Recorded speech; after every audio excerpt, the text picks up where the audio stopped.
এবার চাপ বাড়ল ইডির। টাকা তছরূপ মামলায় এবার কাউকে গ্রেফতার করলেই তার 24 ঘন্টার মধ্যে লিখিতভাবে জানাতে হবে কেন গ্রেফতারি করা হয়েছে, অর্থাৎ গ্রেফতারির কারণ জানাতে হবে। এই নির্দেশ দিয়েছে সুপ্রিম কোর্ট। শুক্রবার শীর্ষ আদালত ইডিকে এই নির্দেশই দিয়েছে। বিচারক বেলা এম ত্রিবেদী এবং সতীশ শর্মার ডিভিশন বেঞ্চ এই নির্দেশ দেয়। বলা হয়েছে, টাকা তছরূপের অভিযোগে কাউকে গ্রেফতার করা হলে প্রাথমিকভাবে মৌখিকভাবে জানালেও চলবে, তবে গ্রেফতারের 24 ঘন্টার মধ্যে লিখিতভাবে জানানো বাধ্যতামূলক। এই ব্যবস্থায় টাকা তছরূপ সংক্রান্ত মামলার কোনো ধারা লঙ্ঘিত হবে না। পাশাপাশি সংবিধানের 22 নম্বর ধারাটিও রক্ষা করা যাবে। আমাদের সংবিধান গ্রেফতার হওয়া কোনো ব্যক্তির কিছু নির্দিষ্ট অধিকারের নিশ্চয়তা দেয়। 22 নম্বর ধারার প্রথম অংশটি শাস্তিমূলকভাবে কাউকে আটক থাকা ব্যক্তিদের নির্দিষ্ট অধিকার প্রদান করে। কাউকে গ্রেফতার করা হলে তার জানার অধিকার রয়েছে যে কেন তাকে গ্রেফতার করা হলো।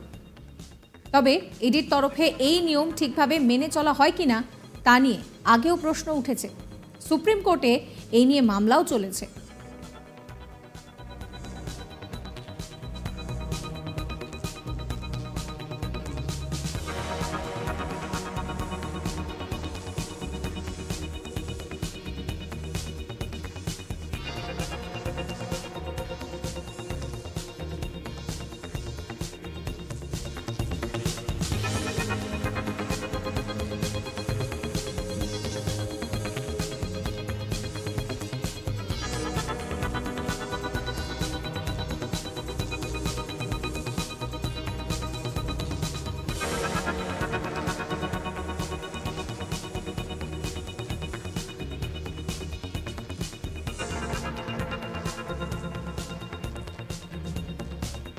ভারতীয় সংবিধানে অনুচ্ছেদ 22 নির্দিষ্ট কিছু ক্ষেত্রে গ্রেফতার এবং আটক হওয়া ব্যক্তিদের সুরক্ষা হিসেবে বিদ্যমান। জীবনের অধিকার এবং ব্যক্তিগত স্বাধীনতার অধিকার এবং এর ফলে নির্বিচারে গ্রেফতার এবং আটকের বিরুদ্ধে সুরক্ষা ভারতীয় সংবিধানের একটি মৌলিক দিক।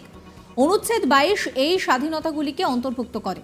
গ্রেফতার হওয়াদের গ্রেফতারির কারণ সম্পর্কে জানাতে বাধ্য করে। আটক বা গ্রেফতার ব্যক্তিদের তাদের আইনজীবীদের সঙ্গেও পরামর্শ করার অধিকার দেয়। চলতি বছরেই পঙ্কজ বনসাল নামে এক ব্যক্তি এই ইস্যুতে সুপ্রিম কোর্টের দ্বারস্থ হন। তিনি ইডির গ্রেফতারির কারণ লিখিতভাবে জানানোর আবেদন জানান শীর্ষ আদালতে। বছর দেড়েক আগেও বিজয় মোহনলাল চৌধুরী নামে আরও এক ব্যক্তি প্রিভেনশন অফ মানি লন্ডারিং অ্যাক্টের বৈধতা নিয়েও প্রশ্ন তোলেন।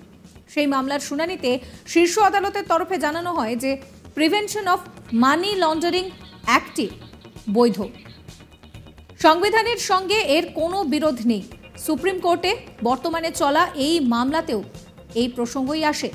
এবার সুপ্রিম কোর্টের তরফে নির্দেশ দেওয়া হয়েছে, টাকা তছরূপের কোনো ঘটনায় ইডি কাউকে গ্রেফতার করলে 24 ঘন্টার মধ্যে ইডিকে লিখিতভাবে গ্রেফতারির কারণ জানাতে হবে।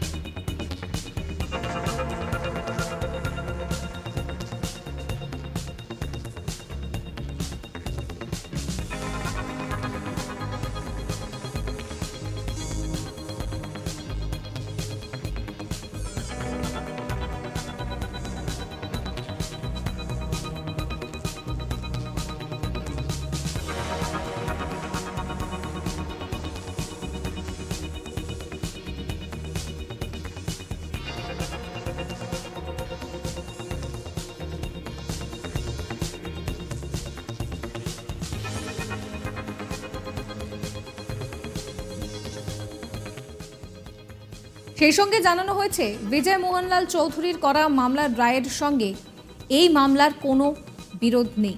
অর্থাৎ সব মিলিয়ে এবার কিন্তু ইডির যে চাপ বাড়ল তা বলাই চলে। যেটা বলা হয়েছে যে গ্রেফতারির 24 ঘন্টার মধ্যে কেন গ্রেফতার করা হয়েছে সেই বিষয়টা কিন্তু ইডিকে লিখিতভাবে জানাতে হবে।